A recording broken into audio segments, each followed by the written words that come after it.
Sometimes when you have a big list of records, you want to know, you want to get a list of just the unique values of one of the individual columns. So something like, in this case, we've got a list of results for players.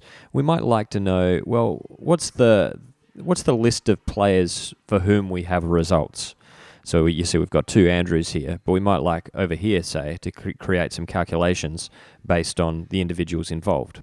So what we're going to do is highlight this whole row.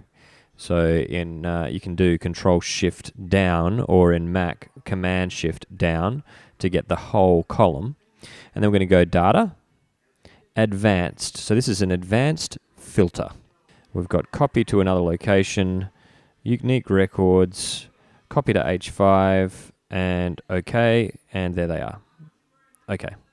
Now I don't want this player value, so I'm going to just delete that one. So delete Shift shells the cells up. Okay, so we've got a total of eight different names, and there we go.